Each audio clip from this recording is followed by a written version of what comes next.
This is the program to understand polymorphism. We'll be understanding the concept through running code. There's a class executive, and this class has a function allowances. This is another class officer. There's no relation between the two classes. No inheritance is being applied. This officer class also has an allowances function, but it is computing something else. The formula for computing allowances of the officer is different from the allowances of the executive. There is another class manager. Also it has one function allowances, but with some different formula. Now you made the objects of the executive officer manager class and you have combined them into a list. How is it possible? Three different classes, no relation between each other, and you are combining them into a list, and you are invoking their functions through a for loop iteratively. How is it possible? It is through polymorphism. So we will be understanding all the three types of polymorphism with running code. So watch the video up till the end. So in this lecture we will be learning about polymorphism, and we will be understanding polymorphism in three ways. That is polymorphism with classes, polymorphism with inheritance, and polymorphism with functions and objects. Now the question is, what is polymorphism? See, poly means many and morph means changes, formats, right? So when you have different formats which can be accessed through a single means, you call it polymorphism. For example, consider you have three classes. All the three classes are independent, no inheritance between them. And all the three classes have a common function. That is, the type and signature of the function is same. But all the three functions in the three classes have different calculations. Now, can you make object of all the three classes and combine them into a list and access them through a for loop? It is only possible through polymorphism. Let us understand through an example. Achha, one thing more. See, there are two types of polymorphism: runtime polymorphism and compile time polymorphism. Python doesn't support compile time polymorphism. It is also known as method overloading. In other languages, Java, C++ and all, when you define a method but with different type signature, that is, having methods with the same name but with different number of parameters, types of the parameters different. So the same method name but with different number of parameters or different types of parameters is known as method overloading. Now how the compiler will decide which method to invoke? While calling a method, from the type of arguments, compiler will decide which of the method has to be executed. But this concept of method overloading is not supported by Python. But yes, Python supports operator overloading. In the next lecture we will be understanding what you mean by operator overloading. That is, one operator does several computations with different data types, like a plus sign. It adds numericals, and in strings it concatenates also, right? So making an operator to work extra than its regular job is known as overloading of the operator. We'll see to it in the next lecture. So I'm starting with the first program of doing polymorphism with classes. There's a class executive. It has a function allowances, right? And it calculates something. It calculates HRA, which I assume to be 15% of the basic salary. Any calculation, and it is displaying HRA. There's another class officer. Again, it is a parameterized constructor and the function allowances. But this allowances function is doing something else.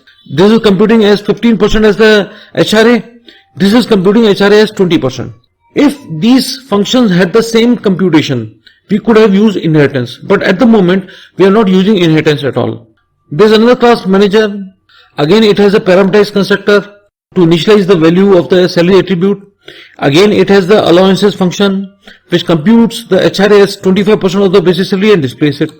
But to understand the concept properly, we'll start from the main function. See, you are making an object R of executive class and you are carrying 1000 value along with you while creating an object. By looking at 1000 value, Python compiler will realize that there is a parameterized constructor of an executive class and it will jump to it and will run it. So control will jump to the parameterized constructor of the executive class, and that 1000 value will be assigned to this S parameter, and from S parameter it will be assigned to the salary attribute. This salary attribute is the instance attribute of the object being created, that is R. Thereafter you are making an object S of officer class. Obviously the parameterized constructor of the officer class will be executed, and this value 1000 will be assigned to this S parameter, and from S parameter the value will be assigned to the salary attribute of the S object. Then the control will jump over here. It will invoke the parameterized constructor of the manager class. This 1000 will be assigned to this S parameter, and from there it will be assigned to the salary attribute of the T object.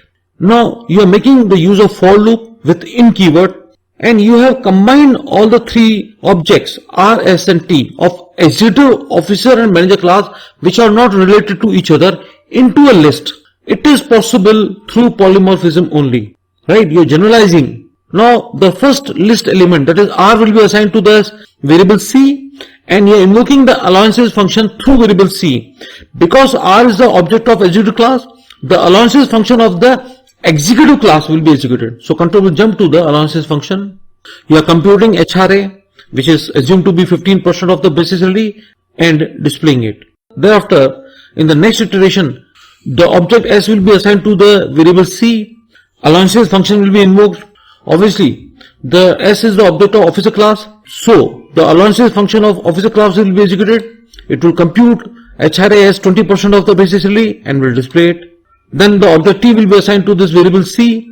Allowances function of object T, that is of the manager class, will be executed. Control will jump over here, will calculate HRA as 25% and will display it. The output will be rounded to the two places of decimals because of the format specifier .2f used here, right? Now let us copy and run this program. Selected and Control C to copy and paste it in the Spider IDE. I am running it. See, HRA of executive is 150 because we assume the HRA of executive is 15%. HRA of officer is 200 because we assume the HRA of officer is 20%. HRA of manager is 250 rupees because we assume the HRA of manager is 25% of the basic salary. Now here we do have three classes, but no inheritance is used. We will make minute changes in the same program to understand the polymorphism with inheritance. See, in all the three classes, what is the common attribute? That is your salary, right? So I'll make use of the salary attribute. I'll separate it out and I'll make another class, employee class. See, this is an employee class, right? And executive, officer and manager, all the three classes will inherit the employee class, right? Rest of the whole concept is same. That is, polymorphism will be applied to the objects, and the classes whose objects are made are inheriting, right? To understand the concept better, we'll start from the main class. You're making an object of executive class. The object name is R. Obviously, the parameterized constructor will be invoked of the executive class. Control will jump to the parameterized constructor here. And here, you are invoking the parameterized constructor of the superclass. Employee is the superclass of the executive class. So control will jump over here and will invoke its parameterized constructor. The value 1000, which was assigned to the parameter X, will be assigned to this parameter X, and from there it will be assigned to the salary attribute of the instance which has been created, that is of the R object. Again, you are making an object of officer class. The object name is S, and obviously the Python compiler will look for a parameterized constructor of the officer class. Control will jump here, and this 1000 will be assigned to this X parameter, and from here you are invoking the parameterized constructor of the superclass. Employee is the superclass of the officer, so control will jump here to the parameterized constructor of the employee class. This 1000 will be assigned to the salary attribute of the S object. Again repeating the same thing, you are invoking the parameterized constructor of the manager class, and from here you are invoking the parameterized constructor of the superclass, that is of the employee class. Again, by this parameterized constructor, the value 1000 will be assigned to the salary attribute of the object, that is T object. The rest of the things we already see. Now, there is one more way. You can either accumulate the objects in the form of a list here, or you can create a list, dispatch array, and apply the for loop with in keyword to the list which is created. So you can either directly use the list here, or you create a list and use that list name here. Rest of the things is same. Allowances function will be invoked of the R object, that is of the executive class. It will compute something, display HRA. Then the S object will be assigned to the C variable. It will invoke the allowances function of the officer class. Thereafter, this T object will be assigned to this variable C. It will invoke the allowances function of the manager class. So, only difference is that you just applied the simple inheritance. See, output will be exactly same. See, 15%, 20% and 25%. Now, we'll go to the next concept, that is polymorphism with functions object. What I am doing here is that I am creating two objects. One is executive with two functions, set data and show info. Officer class, again it has two functions, set data and show info. Both have the same type signature, right? but both are computing something else. Like the set data of the executive is asking the user to enter code name and salary and calculating CCA, HR and gross salary, which is having this different formula than the officer class. It is calculating CCA and HR with some different formula. But where the polymorphism is, now try to understand. You have made the object exec obj of executive class. You have made the object officer obj of officer class. But these objects will not be directly invoking the two functions show data and show info. No, we are invoking these two functions through a function. See, now come to the point. This is a function funcemp, which is a parameter obj, any class obj, any parameter. And you are invoking the set data and show info functions through this class obj parameter. So what will be the benefit of it? You will be passing this exec obj, that is executive class object, to this function. And you will be invoking the set data and show info through this function. Got it? I'll elaborate it more. See, on the screen you get a message, enter information of the executive, right? And you are invoking this funcemp with the argument exec obj. And this exec obj is the object of executive class. So what will happen? This exec obj will be assigned to this class obj parameter. You are invoking the set data function of class obj, but class obj is pointing to the object of the executive class. So control will jump to the set data function of the executive class. It will ask the user to enter code name and salary. Obviously it will be assigned to the code name and salary attributes, and these code name and salary are the attributes of the object. Which object? Exec obj, right? After that I am computing CCA, city compensation allowance, as 25% of the basic salary, HRA as 15% of the basic salary, and calculating the gross salary as sum of the basic salary, CCA and HRA. After that, this function will invoke the show info function of the exec obj, that is executive class. It will display all the 6 things.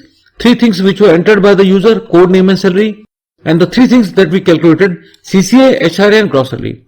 After that, what will happen? You get the message on the screen, enter information of the officer, and you are invoking this funcemp function and passing this officer obj as an argument. This officer obj will be assigned to this class obj parameter, and through this you are invoking the set data and show info function of the officer class. Control will jump here.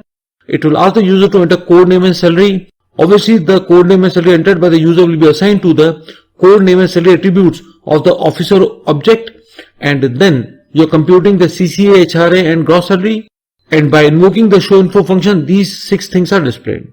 Very simple. That means you are invoking the functions through the object, but those objects are passed as a parameter to a function. So this is known as polymorphism with the functions and objects. Copied, I am taking them, pasted into the Spider IDE. It is asking me to enter information of the executive. I am entering code name. To understand whether the computation is done correctly, I am entering the salary as 1000 only. See, code name salary, this is what the user entered, 101, bin2 and 1000. This CCA is 25%, 250, HRA is 15% and basic salary is 1400. Can you see it? It is asking me to enter the information of the officer. This is the code, this is the name, salary I imagine it to be 1000. See, CCA for the officer is 30%, house rent allowance is 20% and the gross salary is 1500. Can you see it? So this is invoking of the functions through the objects, where objects are passed as a parameter to a function. If you followed this lecture, please subscribe to my channel, share the video with your friends and write comments. Thanks for watching the video. Have a nice day.